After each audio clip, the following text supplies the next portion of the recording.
tema kita hari ini, gereja yang berdoa adalah gereja yang hidup di dalam kasih Kristus. Mari kita membuka dasar kebenaran firman Tuhan yang kita akan renungkan dari Efesus pasal yang ketiga ayat yang ke-14 sampai dengan 21. Efesus pasal 3 ayat 14 sampai dengan 21.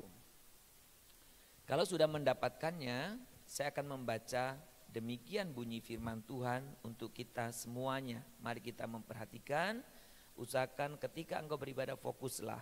Urusan bisnis yang lain tinggalkanlah dulu ya. Nanti enggak hilangnya itu uang 1 miliar dan 1 triliun itu. Ya, nanti saja ya. Biar fokus, biar kita enggak kehilangan yang penting. Itulah sebabnya aku sujud kepada Bapa, yang daripadanya semua turunan yang di dalam surga dan di atas bumi menerima namanya. Ayat 16, aku berdoa supaya ia menurut kekayaan kemuliaannya menguatkan dan meneguhkan kamu oleh rohnya di dalam batinmu, sehingga oleh imanmu Kristus diam di hatimu dan kamu berakar serta berdasar di dalam kasih. Ayat 18, aku berdoa supaya kamu bersama-sama dengan segala orang kudus dapat memahami betapa lebarnya dan panjangnya dan tingginya dan dalamnya kasih Kristus, dan dapat mengenal kasih itu sekalipun ia melampaui segala pengetahuan. Ayat 19b, aku berdoa supaya kamu dipenuhi di dalam seluruh kepenuhan Allah. Bagi Dialah yang dapat melakukan jauh lebih banyak daripada yang kita doakan atau pikirkan, seperti yang ternyata dari kuasa yang bekerja di dalam kita. Bagi Dialah kemuliaan di dalam jemaat dan di dalam Kristus yang turun-temurun. Dalam Yesus Kristus turun-temurun sampai selama-lamanya. Amin. Saudara, bagian yang kita baca ini adalah doa Rasul Paulus. Saya kalau saudara rajin mengikuti pendalaman Alkitab yang diadakan di dalam gereja kita, ketepatan kita membaca dalam periode ini kita membahas kitab Efesus. Saya selalu ingatkan, kalau saudara membaca kitab Efesus itu dibagi kepada 2 kelompok besar. Pasal 1 sampai 3, pasal yang ke-4 sampai yang ke-6. Pasal 1 sampai 3 itu berbicara tentang bagaimana saya dan saudara itu ditebus. Jadi bicara doktrin pengajaran penebusan Kristus. Pasal 1 sampai 3. Mulai pasal yang ke-4 sampai 6 saudaraku menceritakan tentang bagaimana seharusnya orang yang sudah ditebus Kristus itu hidup. Berarti kehidupan praktis. Nah saudara, yang saya dan saudara baca hari ini adalah bagian transisi. Ya, di bagian akhir. Setelah Rasul Paulus mengajarkan bagaimana penebusan Kristus kepada setiap orang, Rasul Paulus menutup pengajarannya itu dengan doa. Doa ini sangat populer. Saudara, tapi pagi ini kita ingin belajar dari satu perspektif bagaimana gereja yang berdoa, gereja yang hidup di dalam kasih Kristus. Saudara, apa yang didoakan oleh Paulus adalah apa yang diajarkan di dalam pasal 1 sampai pasal 3 ayat 13. Supaya itu bukan hanya tinggal di kepala, tinggal di otak. Karena ini salah satu masalah kekristenan dari dulu sampai hari ini. Soal pengetahuan jangan ditanya, ada banyak orang tahu banyak.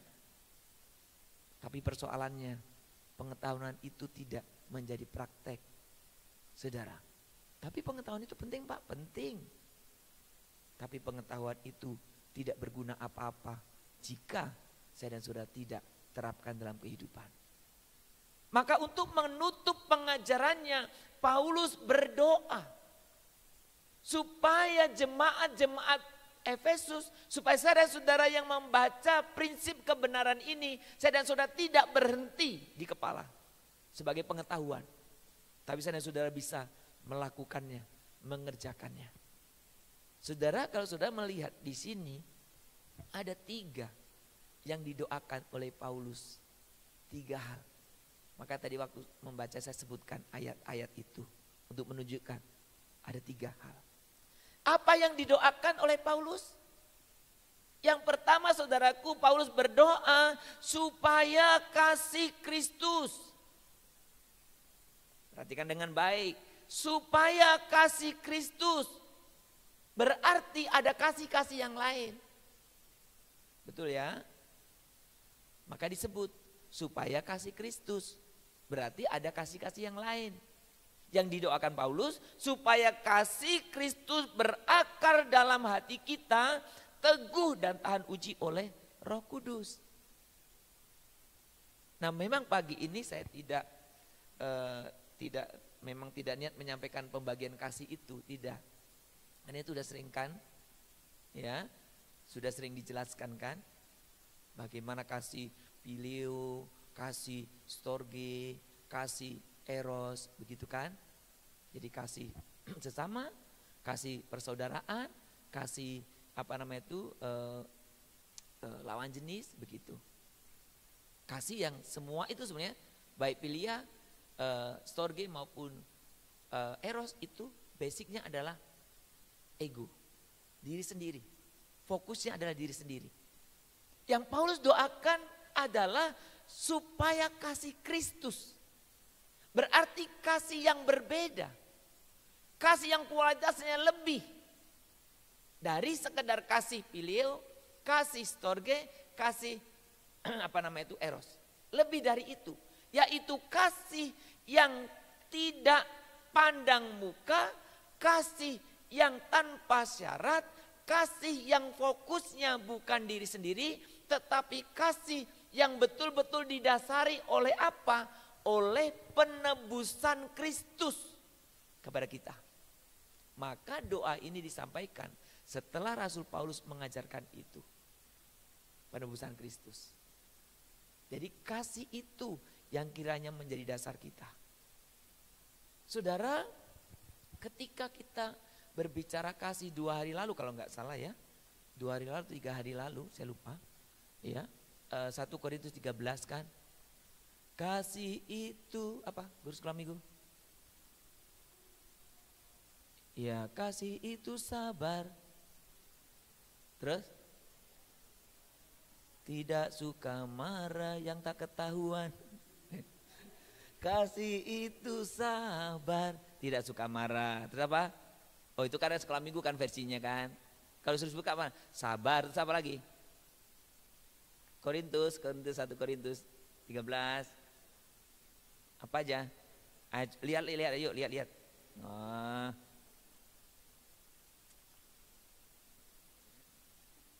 Memang sudah mendarah daging jadi udah nggak hafal. Ya, kita coba lihat pasal yang ke-13 ya, kasih. Ya. Kasih itu ya kita baca mulai dari yang ke-4 sampai yang ke-7 aja. Yuk 1 2 3. Kasih itu tidak memegahkan diri dan tidak sombong. Kasih itu ia tidak melakukan yang tidak sopan dan tidak mencari keuntungan diri sendiri. Kasih itu ia tidak pemarah dan tidak menyimpan kesalahan. Kasih ia itu tidak bersuka cita karena ketidakadilan, tetapi karena kebenaran. Kasih itu ia menutupi segala sesuatu, percaya segala sesuatu, mengharapkan segala sesuatu, sabar menanggung segala sesuatu. Manis ya? Saking manisnya sakit gigi bacanya. Saudara, ini kata-kata manis indah. Sering kita kasih bingkai, ditulis kirim ke orang. Bukan kata-kata ini dibingkai, dikasih ke orang yang penting, bukan. Harus dipraktekkan. Saudara, kenapa sering orang mengalami kesulitan? Ini enak dibaca tapi kenapa susah diterapkan?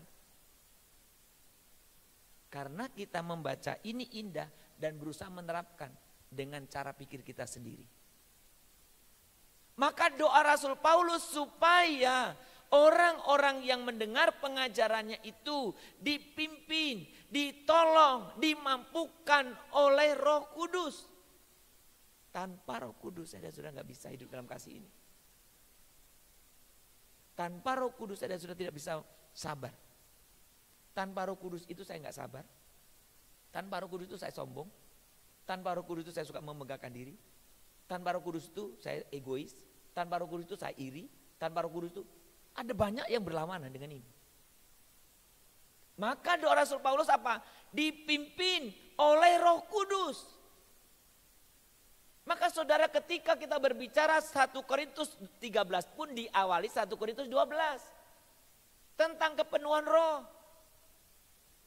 Maka saudara sebagai orang percaya, biarkan dirimu berdoalah dipimpin supaya hidupmu dipimpin Roh Kudus. Biarkan Roh Kudus yang Tuhan karuniakan kepada kita itu menguasai diri kita, mengendalikannya. Saudara, itu doa Rasul Paulus yang pertama. Doa yang ketiga apa? Yang kedua apa?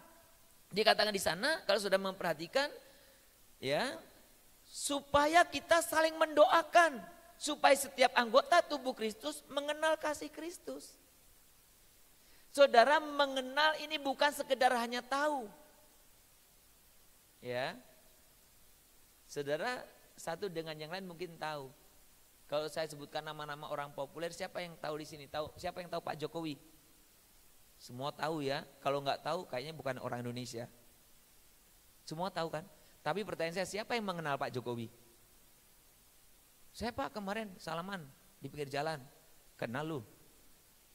Pak Jokowi pun udah lupa sama kamu. Nggak kenal. Kita kebanyakan tahu. Tapi yang Paulus doakan di sini apa? Mengenal. Maka ungkapannya sebut berbagai dimensi.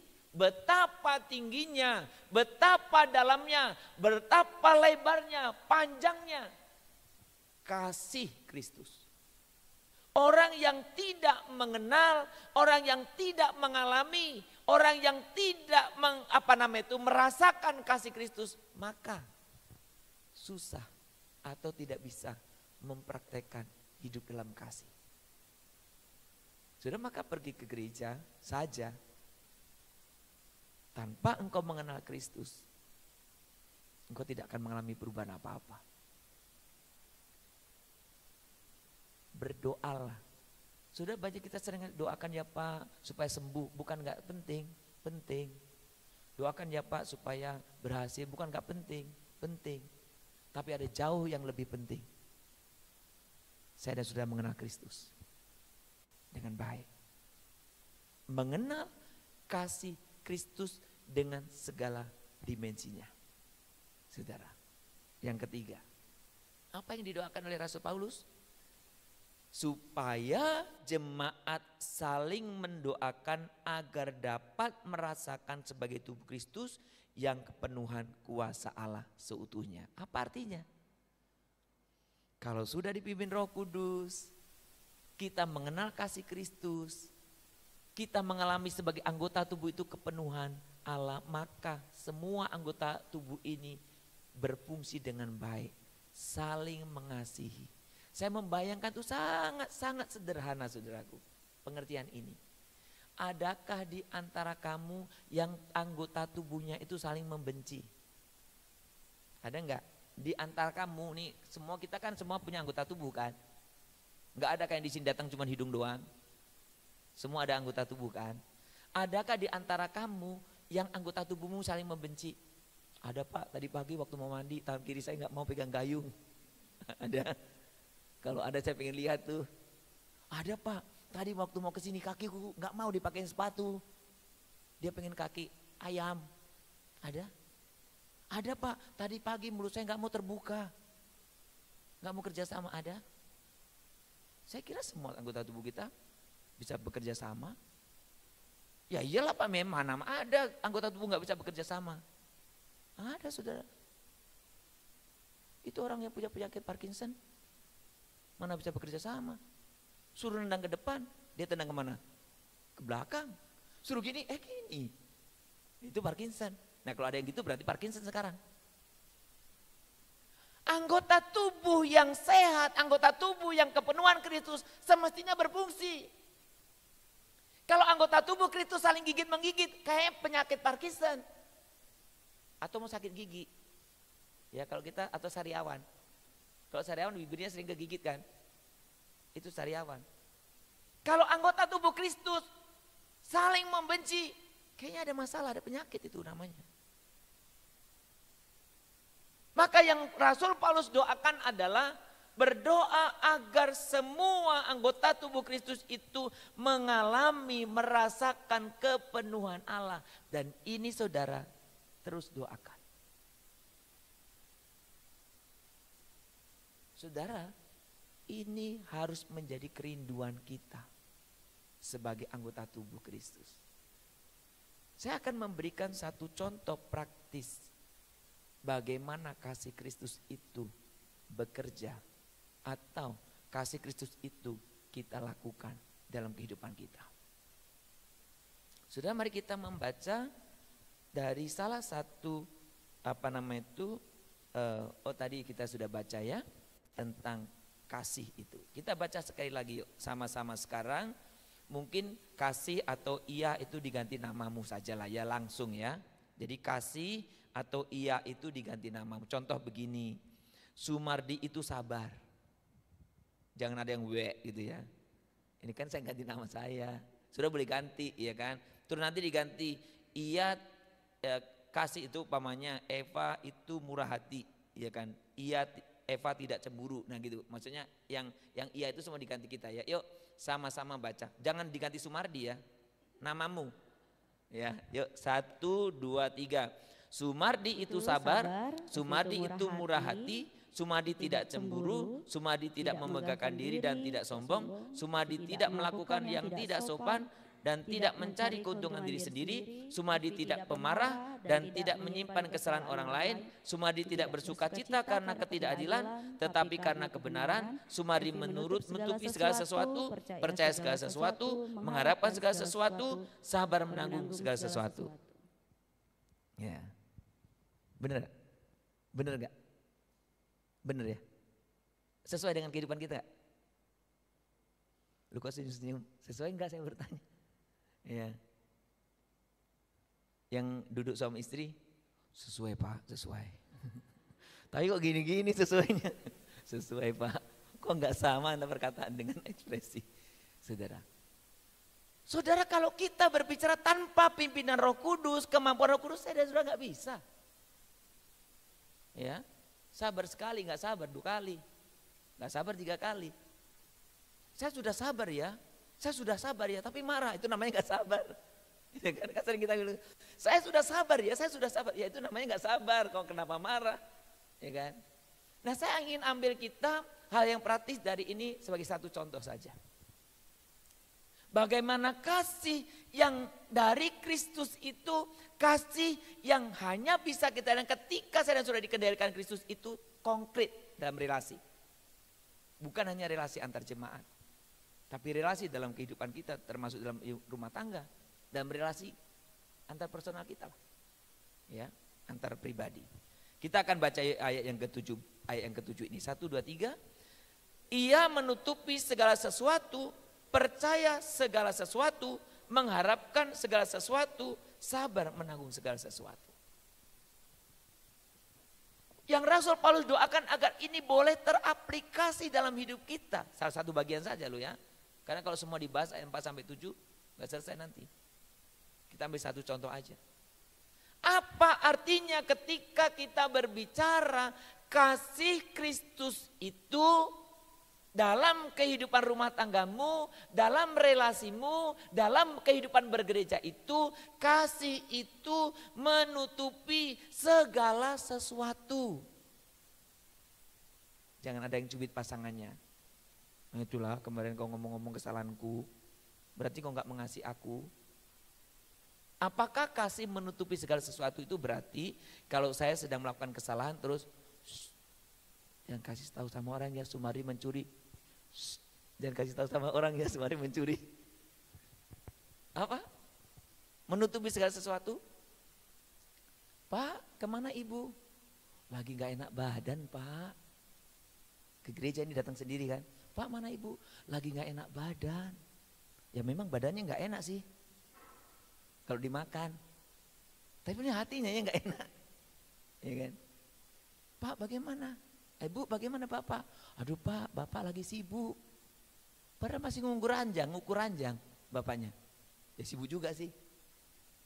Apa? Menutupi segala sesuatu itu bukan menyembunyikan. Menutupi segala sesuatu, kasih itu bukan menutupi kesalahan, menutupi.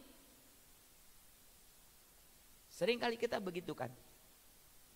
Kita menuntut orang lain atau kita berbicara mengukur kalau orang mengasihi kita akan menutupi. Menutupi bukan menyembunyikan.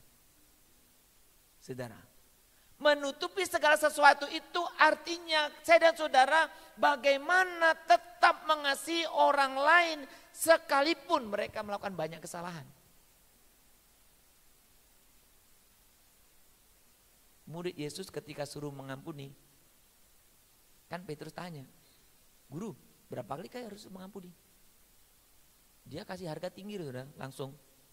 Enggak bilang sekali ya guru, enggak bilang 3 kali, enggak. Langsung kasih harga paling tinggi. Menurut versi murid-murid. 7 kali kah? Dia harapannya guru berharapnya Yesus jawab, kamu mantap. Tapi Yesus bilang apa? Bukan 7 kali. Tapi berapa? 70. Berapa kali lipat dari 7 kali? Apakah itu berarti Anda kalikan? Tuhan Yesus mengatakan satu prinsip. Mengampuni orang itu tak terbatas. Kenapa kasih berbicara pengampunan? Karena engkau gak mungkin mengasihi orang kalau engkau gak mengampuni. Saya mengasihi Pak, hanya saya jangan disuruh bicara sama dia. Ngomong kosong itu. Mengasihi tapi saya mengampuni sih Pak, tapi saya gak bisa ketemu dengan dia. Percayanya? Kalau saya percaya itu, bohongnya. Ya namanya orang mengampuni ya bisa ketemu. Pak, saya memang sudah mengampuni, tapi jangan ajak saya makan sama dia.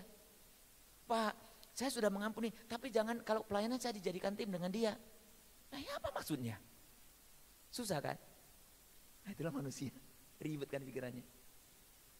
Menutupi segala sesuatu berarti kasihilah orang lain sekalipun dia melakukan banyak kesalahan. Siapa orang lain itu? Siapa sih yang sering melakukan kesalahan banyak? Siapa yang sering melakukan banyak kesalahan? Tukang ojek? Siapamu? Siapamu? Kalau yang sudah berkeluarga, suami atau istri.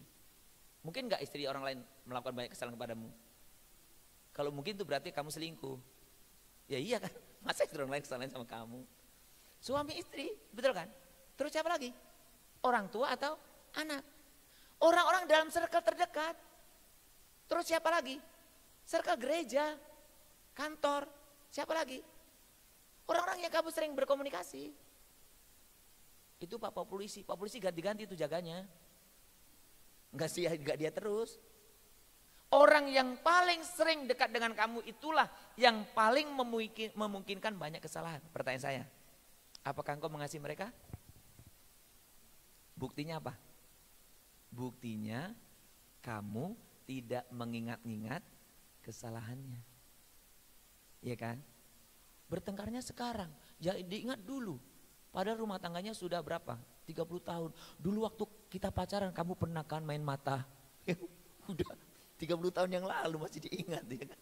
Gak usah diingat-ingat lah, tutup lah. Ya kan? Jadi kadang kita tidak mengampuni.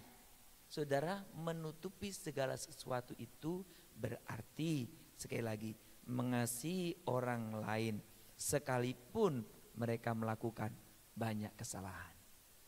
Ya. Kalau di anggota gereja apakah ada sesama jemaat yang begitu melakukan banyak kesalahan kepadamu? Ada? Ada Pak, minggu pertama dia salah, minggu kedua dia salah, ketiga salah. Apa salahnya? Itu Pak, menjalankan SCD. Enggak lah itu. Itu gara-gara itu. Yang kedua, dikatakan apa tadi? Kasih yang percaya segala sesuatu. Oke. Tadi kan kasih itu menutupi segala sesuatu. Yang kedua, percaya segala sesuatu. Lu gak percaya? Percayalah. Sini lihat dong handphonemu. Kenapa sih harus password? Jadi kamu gak percaya handphone saya di password? Ya sini lihat. Oh berarti ya udah kamu berarti gak ngasih aku. Bukan itu pengertiannya. Ya, bukan. Ya kalau percaya gak usah di password lah. Masa percaya masih dikunci-kunci handphonenya. Mau tidur dipeluk ya kan. Kalau apa dikasih kunci. Makanya ada yang curi. Kasih apanya sidiknya bukan sidik jari. Bukan jari tangan. Jari jempol. Jadi saudara bukan itu. Jadi percaya segala sesuatu itu bukan berarti kita apa ya istilahnya. Gak curiga. Bukan itu poinnya. Apa itu percaya segala sesuatu? Kita baca sama-sama.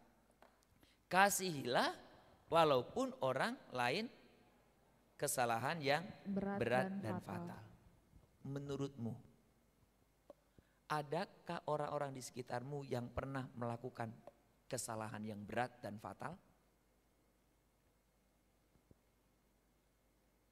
Atau, pertanyaan saya terbalik.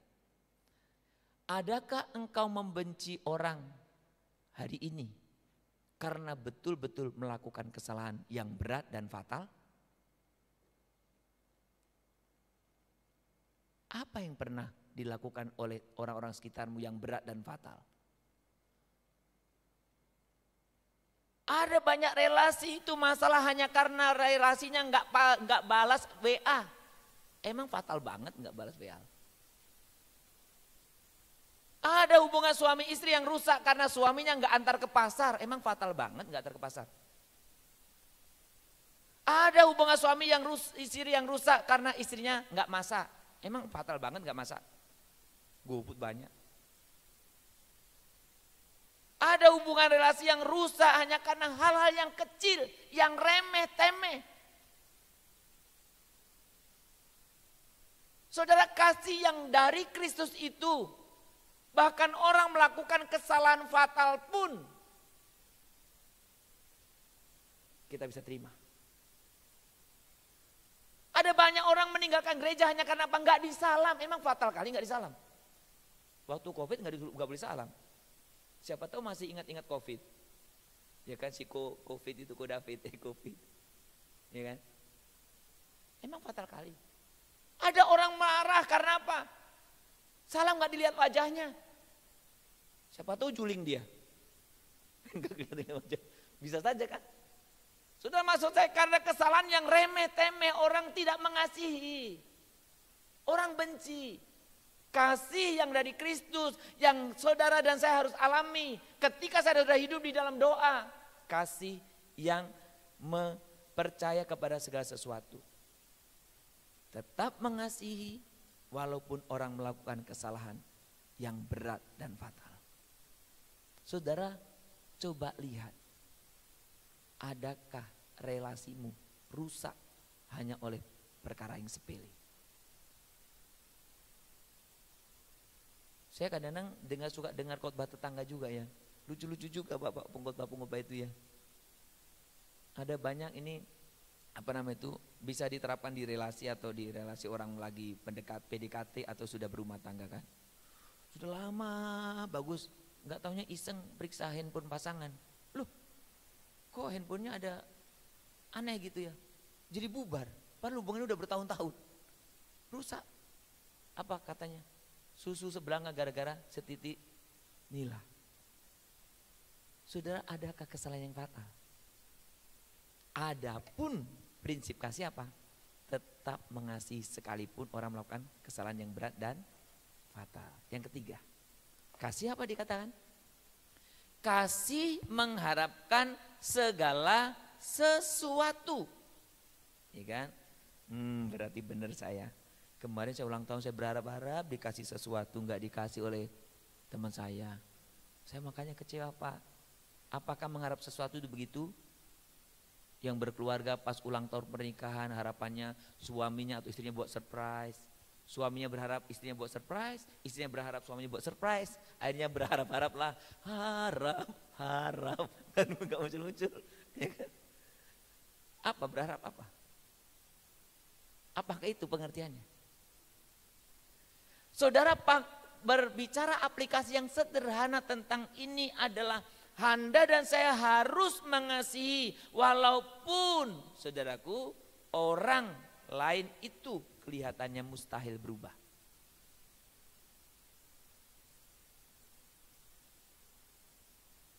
Ada banyak relasi itu ketika baru membangun relasi kayak iya kali, kayak macam betul kali. Saya ingin menjadi penolong baginya. Dengan relasi dengan saya, dia akan menjadi orang yang bagus. Pasangannya pun sama. Dalam rumah tangga pun sama. Nanti kalau saya menjadi istrinya, saya akan mengubah suami saya jadi orang yang bagus. Sama juga.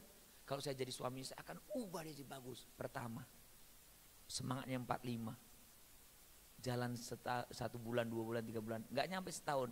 Semangat 45 jadi turun. Enggak berapa tuh. Apalagi lihat, aduh, kayaknya nggak mungkin lah berubah. Sudah berapa tahun gini ajanya.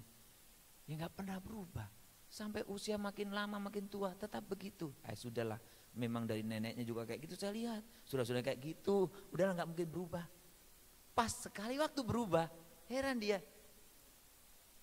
Ada apa ya maksudnya ya? Berubah ya? Itu saya suka contohkan sederhana. Anak yang biasanya males, tiba-tiba rajin. Tumben kamu rajin? Ada modus apa nih kamu? Begitu kan? Pacar nggak biasanya nih nanya-nanya.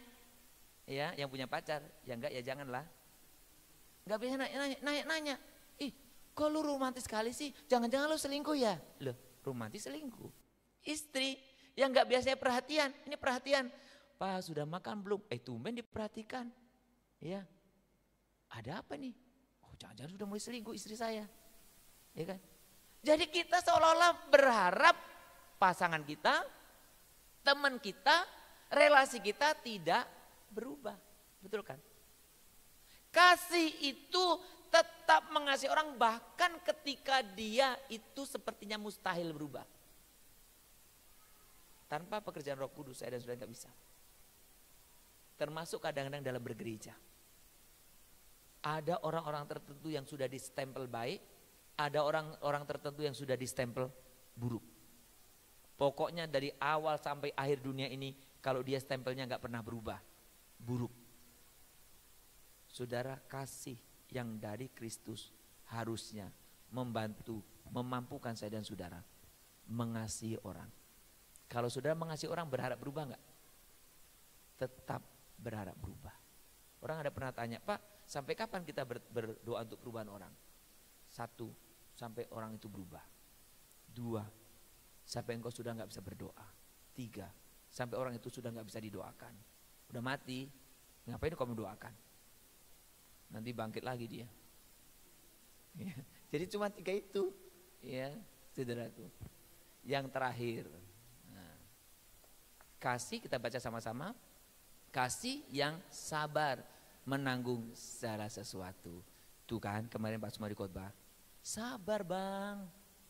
Kalau abang mengasihi aku sabar bang, baru gini. Sabar mah, baru gini. Itu Pak Pendeta tuh gak sabar kali. Katanya pendeta, percuma pendeta gak sabar. Sabar itu pokoknya kalau diapa-apain tuh diam, senyum, ya senyum. Gak boleh marah ya, sabar ya anak Tuhan mah sabar ya. Gak boleh marah, mau diinjak kakinya, Mbak tolong kakinya. Pokoknya sabarlah, sabar. Begitu? Saudaraku, pengertian ini bukan itu. Pengertian kasih itu sabar itu begini. Kita baca sama-sama. Kasihilah walaupun orang lain menolak kasihmu. Saudara, adakah orang yang menolak kasih kita? Adakah orang yang menolak perhatian kita? Adakah orang yang menolak niat baik kita? Adakah orang yang menolak apapun yang kita berbuat untuknya? Hal yang benar? Saudara, banyak. Kalau engkau diperlakukan seperti itu, apa yang kau lakukan? Umumnya orang bilang gini, emang siapa lo? Untung gua perhatiin sama lo. Gak ada lo juga gak apa-apa kok, gua bisa. Gaya anak muda kan? Tapi Tuhan tidak itu yang diinginkannya. Kasihilah orang lain sekalipun dia menolak kasihmu. Dalam berbagai cerita tentang misi, saudaraku, ada banyak contoh-contoh sebenarnya. Salah satu contoh yang pernah saya sampaikan adalah waktu salah satu Jim Elliot yang saya pernah tayangkan TV-nya itu. Dia melayani dalam salah satu suku. Bapaknya pergi, Jim Elliot pergi, mati. Kemudian anaknya, si Jimmy Elliot juga sama namanya. Jadi ketika dia datang ke tempat yang membunuh papanya, orang yang menolak kasihnya kan, tapi dia tetap bagaimana melayani. Saudara, kalau ada orang-orang sekelilingmu menolak, engkau terus mengajak dia, ajak terus.